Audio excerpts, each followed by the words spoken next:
And in particular, I would like to welcome Minister Farrakhan and his delegation who have come to visit us here.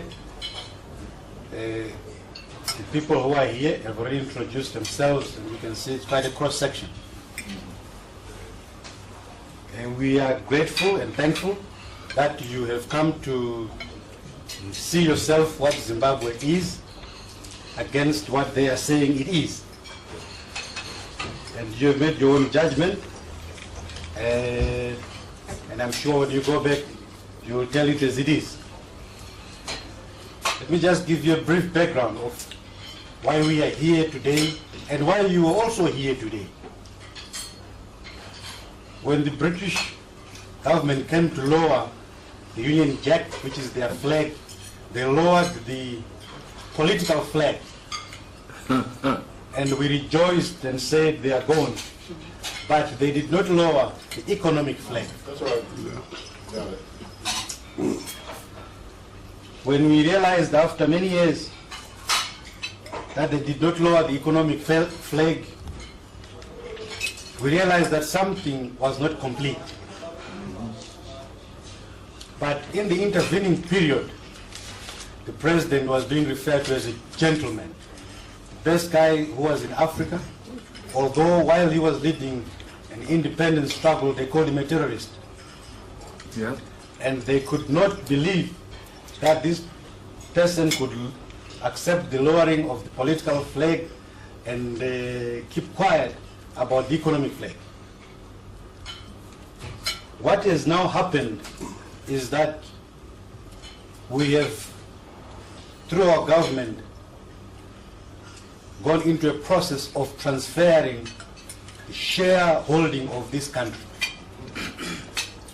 The shareholding of this country was skewed, and the IMF and World Bank came and told us that we had to have economic structural adjustment. That structural adjustment referred to us selling our companies to them, not changing the shareholding of the land, which does not increase, which is what wealth is. They encourage us to go on the stock exchange and say, you are very educated, you guys go on the stock exchange. But in the stock exchange, you have a piece of paper, today is $1 million, tomorrow is nothing. Sorry. But with your piece of land, it can be $1 million today and nothing tomorrow. Mm-hmm. It will remain something for you, it will remain something for your children and your children's children. It's not like a share of Enron. Go ahead. And welcome. Maybe we don't understand how the stocks work. We are more confident with our stocks here, which is land. So, you got the right stock, brother.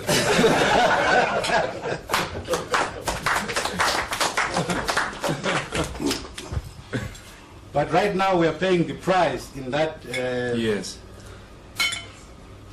They are saying to our government, you are now accused of human rights, rule of law, bad governance.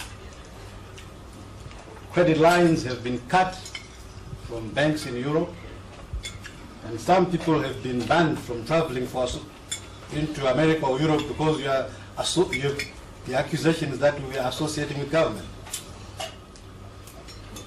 Let me just comment on that briefly.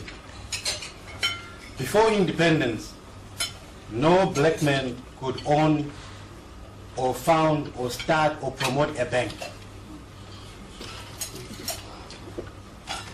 The banks that we have today are a result of the new dispensation, which is our independence. Now let me go further again.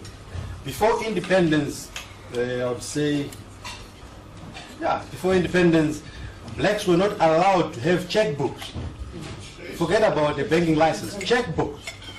It was illegal for a black man to have a current account and hold a checkbook. You'd be arrested. That was good governance. That was transparency. That was good governance. That was the rule of law. That was the rule of law. And today we are supposed to look very happy when they're saying, oh, your government is practicing bad governance. When we talk about the rule of law, one wonders which law allowed the British to come and occupy our land. That's right. One also wonders and says, when the British came to allocate lands in this country to those who had participated in their wars, it was similar to me going to Mr. Mcheche's company with my workers and giving them a gratuity out of his property. Now, I don't know what law allows a man to go and share, distribute property that does not belong to you and give it your own. When the owners of this property or land come back, we say just asking for it is bad governance. You are now breaking the rule of law because the correct law was for us to own that land.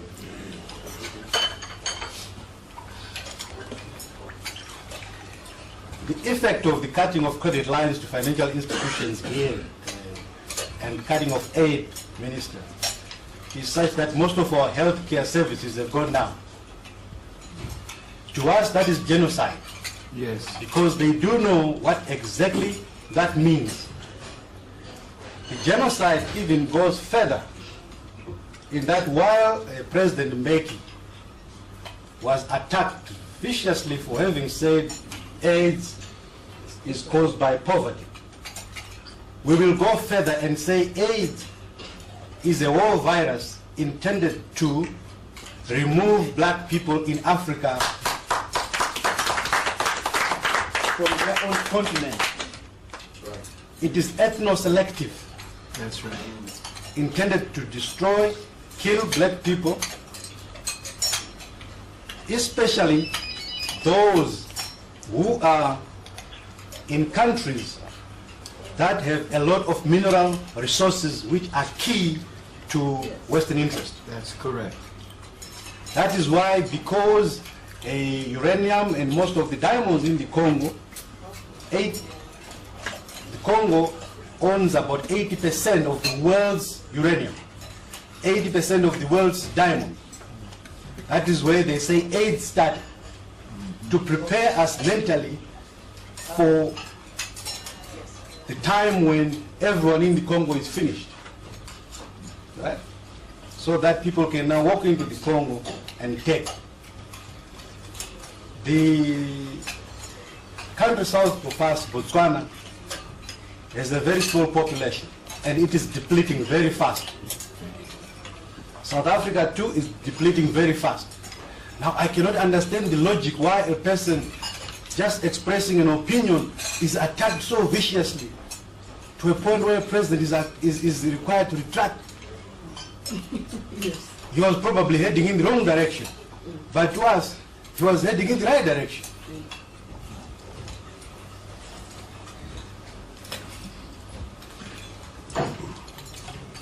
If you look at human rights, Minister, we can give you lots of examples. The public toilets today in this city, blacks were not allowed to go into those public toilets. Today. No, before independence. I remember with my brother, we were pressed and wanted to go to a toilet which is in First Street. We were told not to use it. So we had to run in one of the backyards and just check whether the policemen were seeing us, because if you were seen, it was called, you would be arrested for public indecency. So probably you, I don't know what they expected us to do. You're not supposed to come to town. At 5 o'clock, yes, we're not supposed to come to town. At 5 o'clock, this whole town had to be clear of black people. Now after that, I have to be a very reasonable person and start agreeing with our brother Tony Blair, agreeing with our brother Bush, together with him to say President Mugabe is wrong. As if that is not enough, our brother there, Mr. Mawere, has told you, and I'm also included, in the list that should not enter America, that should not enter Europe. Very interesting. I do not know whether our entering there, it would cause so much risk, economically, physically, spiritually, what damage we would do. And it's also one thing to stop a person from coming to ban a person from coming to your house.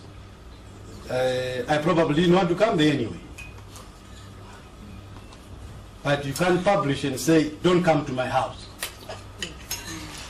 But if you look further and say, well, if we're all part of international law, who has done so much wrong that he should be banned from visiting the other? Is it Europeans who should be banned from visiting Africa?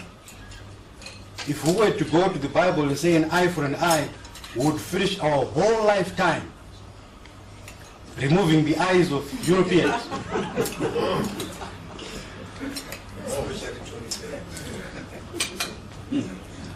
Finally, Minister, I brought this cross-section of people here because when we were still at school, growing up, I was telling son here that I did look at a number of videos about you, and I was a student activist, and we liked the way you told it as it is, and would look at your videos, get inspiration from them. And today we are here to say to you, you are welcome to Zimbabwe, you are part of us, you are one of us. If I was to behave in the conventional manner that banks should behave, or that the so-called professions should behave, we shouldn't be meeting with you. Because you are supposed to be a person who is proscribed, a bit risky, Bad risk.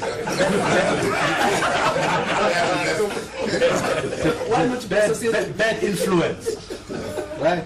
The influence which is good is from Tony Blair, from those who have banned us, Mr. George Bush, and Europe. So the purpose of organizing this lunch and being with you is to say, we've been to university with those young fellows in Europe, and we've beat them at their own schools. That's right. They should stop the business of defining to us who our friends should be. Yes.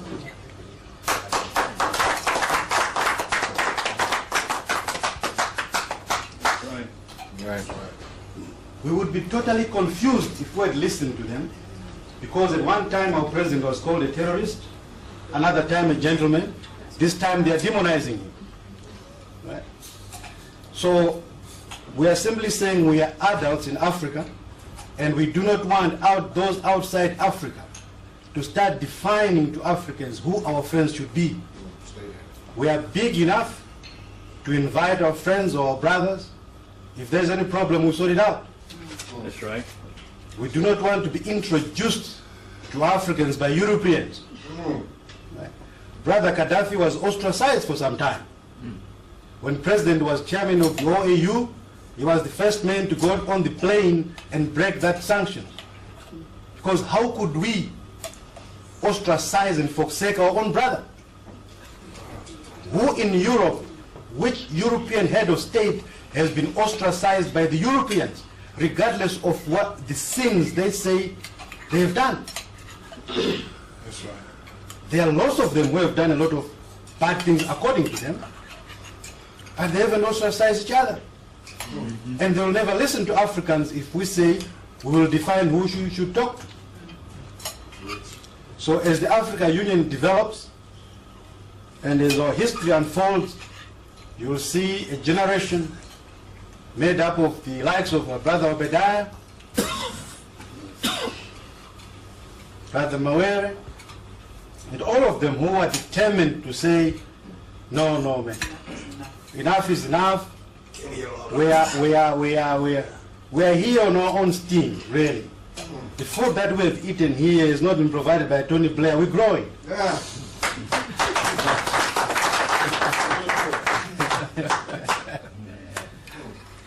And when our brothers come to visit us, it is at our invitation. And those who simply feel that they want to come back home, they should be confident to simply come and visit and know that they're welcome. You never give notice when you want to go back home. You simply arrive. That's right. That's right. I like that. Minister Farrakhan, thank you very much for the visit.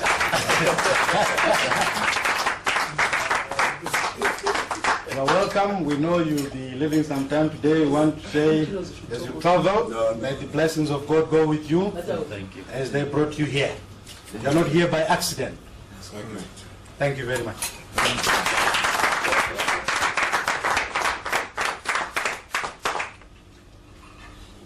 Is it time for me to? Yes.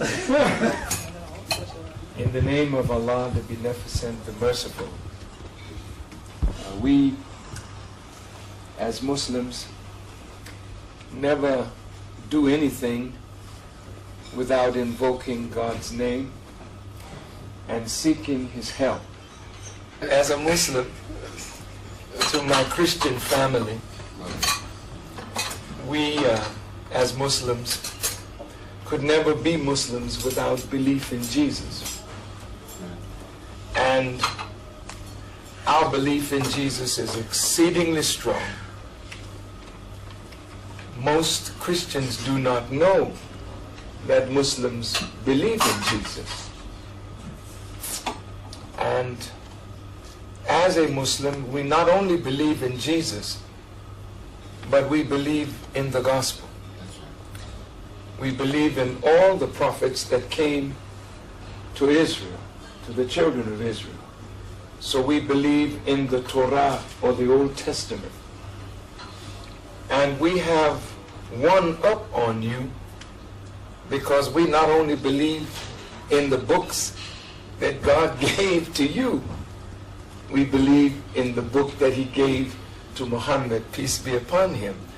So that kind of spirit, where we make no distinction between the servants of God, we love them all, we honor them all, we respect them all, and we try to follow the guidance of God that came to us through them. We see Jesus as the Messiah. And as the Messiah, we see Him rank above prophets. And so I thought I should say that so that you would not see us as Muslims as someone that believes so differently from yourselves. We greet you always with the greeting Assalamu alaikum, which in Arabic means peace be unto you. And you know, when you read scripture, Jesus never met His disciples or left His disciples without saying, peace be with you. And He didn't speak English.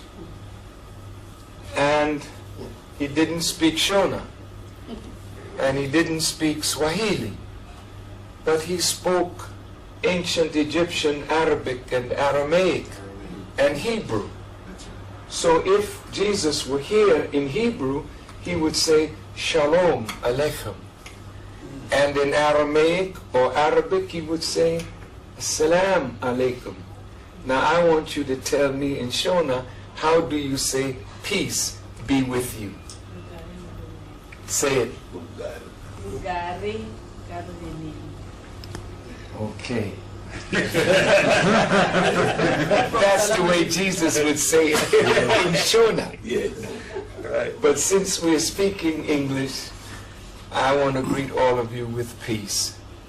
And thank you so very much for the honor of being here in Zimbabwe, and the honor that you have paid to us by inviting us to share a luncheon with such esteemed members of the Zimbabwean business and spiritual community.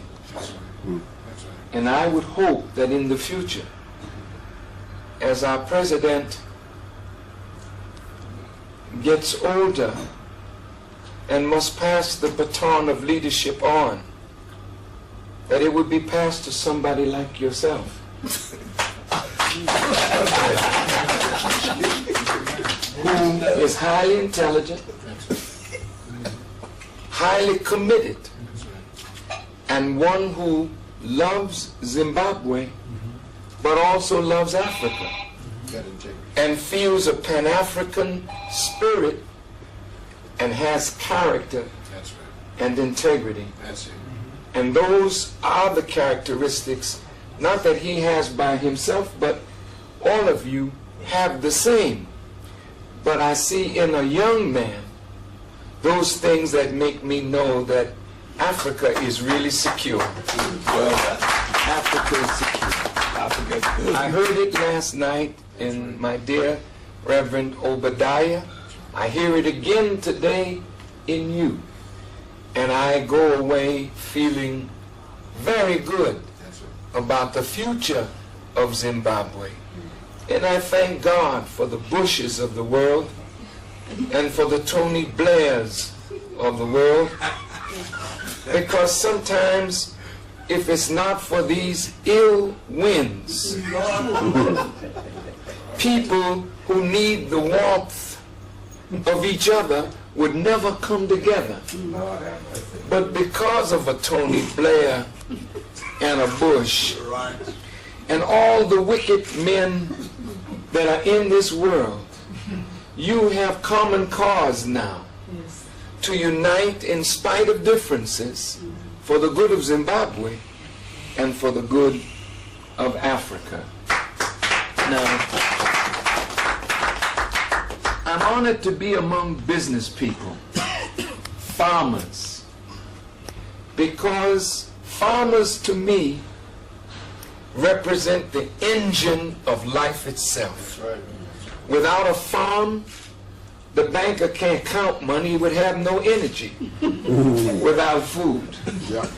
And so the farmer in Zimbabwe and indeed in Africa and throughout the world should be an honored community, because those who work with the land and work with seasons and depend on rain That's it. and know how to cope with the natural enemies of that which they're trying to grow and develop.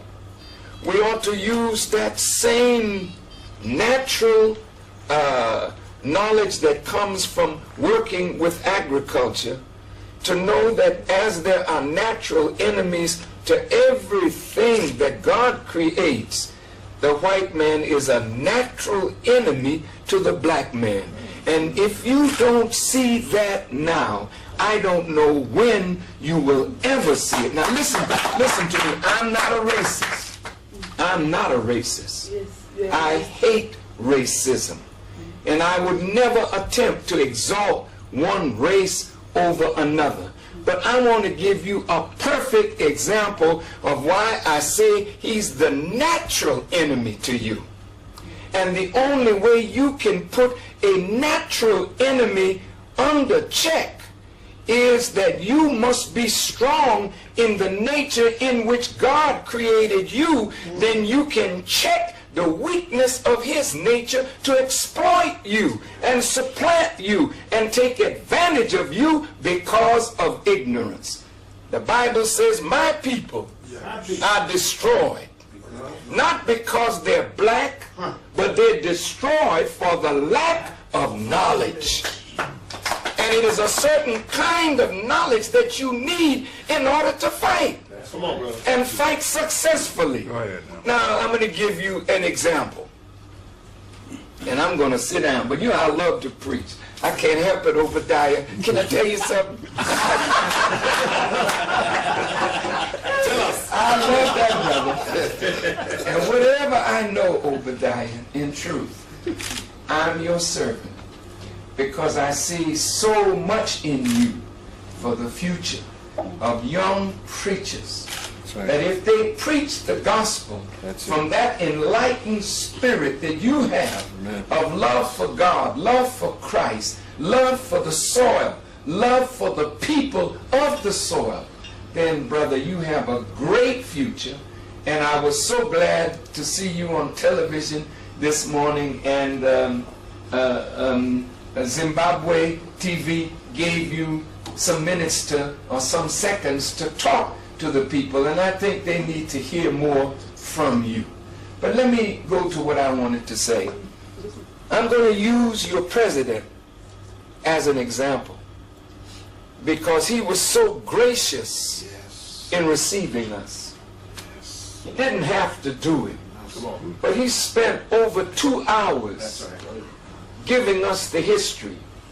We wanted to meet with the Minister of Information, the Minister of Land, the Minister of Mines, the Minister of Education, but we met them all in him. And so he gave us a well-rounded view That's right. of Zimbabwe. Now, when he was in the bush, not President Bush's bush, when he was in the bush fighting alongside Joshua and Nkomo and the great warriors, men, women, and children who were fighting for the liberation of this land, the Bushes of the world, the Tony Blairs of the world, the white people of the world referred to him in the language of terrorists. Yes. I was surprised when I went to the Heroes Acre and looked at on the wall what was written by the whites who were running Southern Rhodesia at that time. The language that they used then for those who struggle for liberation, they called them terrorists. Yes. As I said in the United States of America after September the 11th, I said that the United Nations has to come up with a definition of what is a terrorist and what is a freedom fighter. Raise the standard so that you have a definition that we can look at universally accepted, that one man who is a terrorist can be defined as that, but no freedom fighter can be charged with being a terrorist when he's fighting to liberate his land from the occupiers. Now, having said that, when the terrorist Mugabe became the victor over the whites, and you notice how quickly they came to talk when it looked like he was about to take the capital. The same way they talked with Charles Taylor as he was about to take Monrovia. They want to make a deal and tell him, let's get elections. And they never thought that Charles Taylor would win the election. And after he won the election, America didn't like him, doesn't support him, and now is fueling a civil war against him. Well, now, the terrorist, Mugabe, in Lancaster House, with his comrades, arguing over the land question. When he accepted in that Constitution that for 10 years we would ask them to give up the land and we would buy it back. Hell, that's a hell of a compromise. That somebody stole your land and then wants you to buy back what they stole. That compromise from the beginning is what put you in the trouble that you're in today. Because when you're at war with your enemy, you got to take your enemy out so that your land is yours from day one. If we did that 20 years ago, we would not have to do this today. It is better to be a terrorist over your house than to be a good man in the eyes of your enemy and not in control of your own house. It's a damn shame to me that you say you're the owners of the land and this man can't sell a house in a white neighborhood. How in the hell are you free? And why would you accept this as your reality? Preach it. Come on, bro. Hell yes, I got to preach it, man. We have bowed down to them, and every time you bow down to them, they crush you even more. So when you stand up, now you become an enemy. That shows you that they are your enemy. Excuse me for being passionate.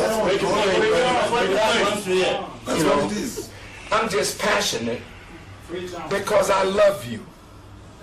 I love this land. And I hate to see what the enemy has done and what he continues to do. And as long as the president allowed them to stay here, I mean, think about this. Ian Smith, when you look at all those bodies, those skulls, and those graves, when you win, you don't even bring your chief enemy to justice. You don't try him. You don't kill him. You allow him to live here and own land. See, that's the goodness of your heart, because you don't know your enemy. And you really don't know yourself. But if you knew yourself and you knew your enemy, you would deal with your enemy like an enemy. And I have to say this to you, Reverend. See, there ain't gonna be nobody like you or me dealing with this today, because your heart's too tender. God has to deal with this today. And that's why the Bible says blood will be up to the horse's bridle. You can't stop that with no nonviolence. I'm sorry, I have to tell you the truth, because when I leave here, you're going to meet it anyway. Yes. Prophesy. God is going to deal with this. And if the white man don't back up, you're going to be right back to war again. And a curtain of blood is going to rise from South Africa all the way to the north, because the white man is not going to give up without a fight. And you know I'm telling you the truth. Stay there. Stay there. Excuse me. That was that ice cream. That's what it was. Something in that ice cream. Give him some hope. I'm sorry to raise my voice. It's fine. But, dear family, look. I'm hurting because I see. And I'm hurting because I know. I'm not asleep. I'm a wide awake man. And that's why they hate me in America, because I will not stop telling the truth.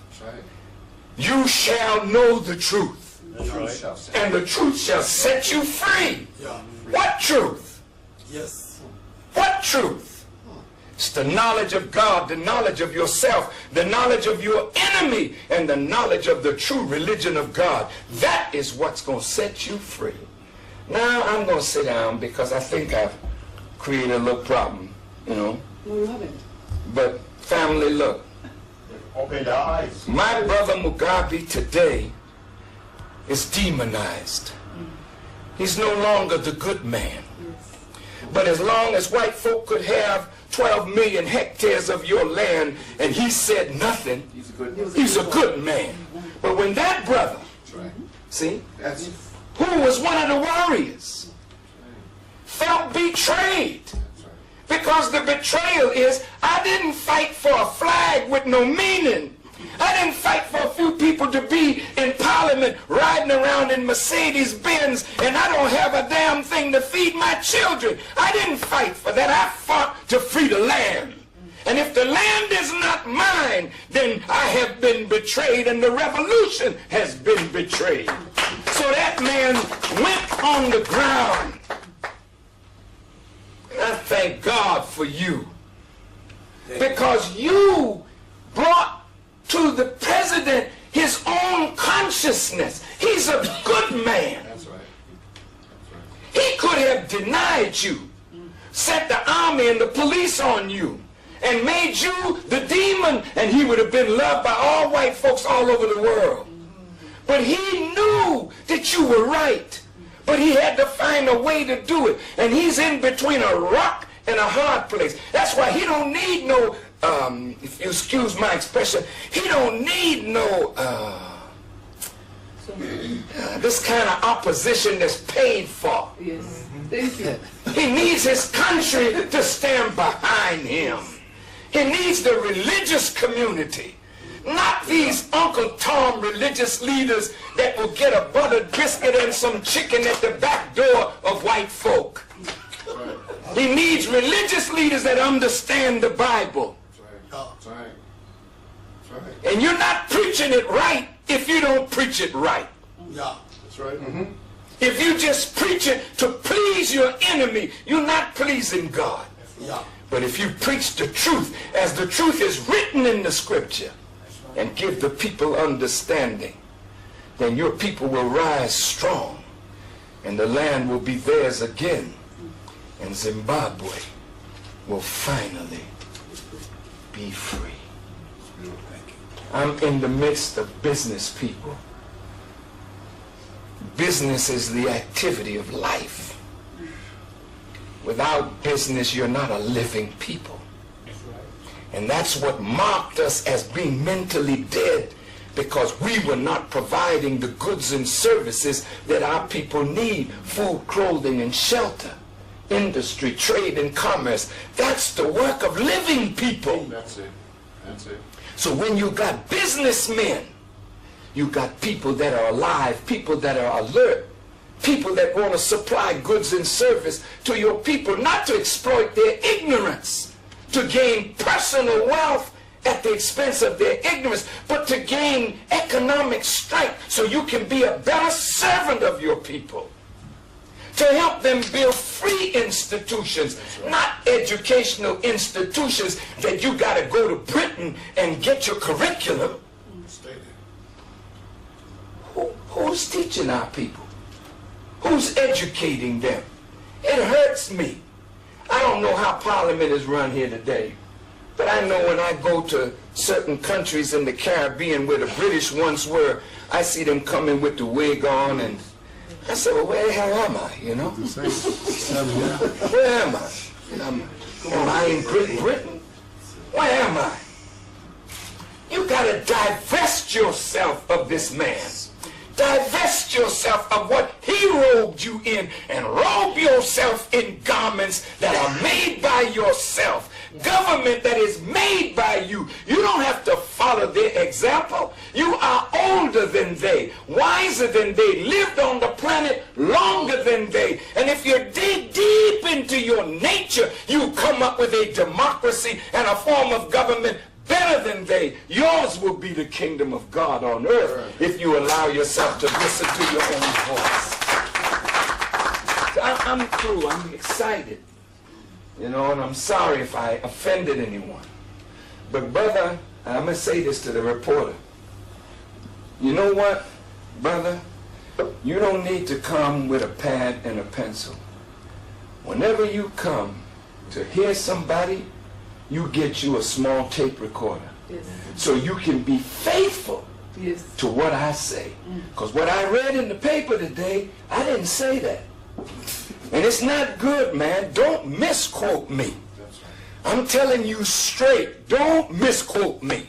What I say, be true to my words, because the enemy is always misquoting me. I know that's not your intention, but your pad and your paper is not sufficient. I'll buy you a tape recorder.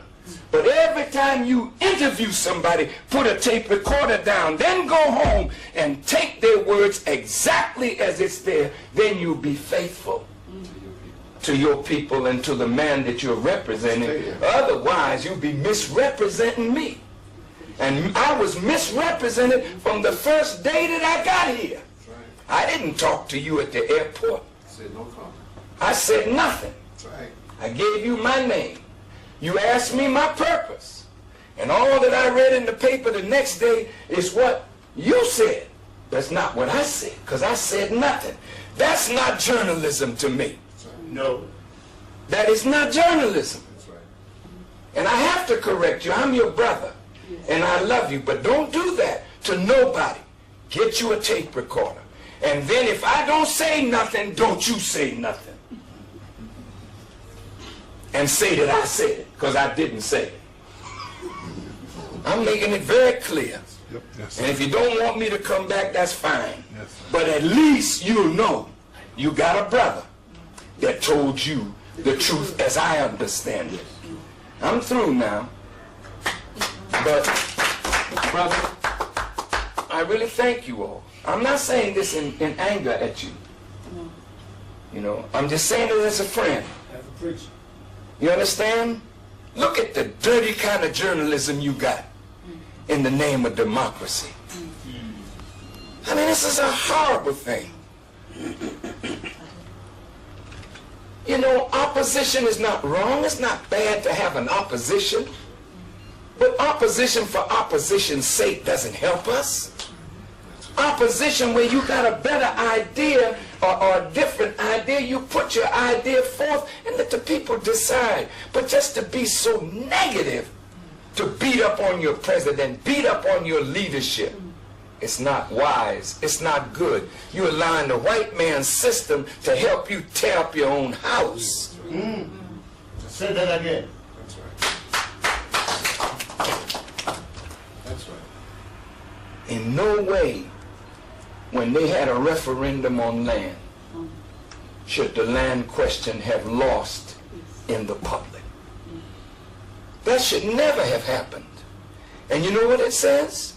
We who know that the president is right, we're being beaten by the money interests that have come into this country to make the people turn against their own leader and their own best interests.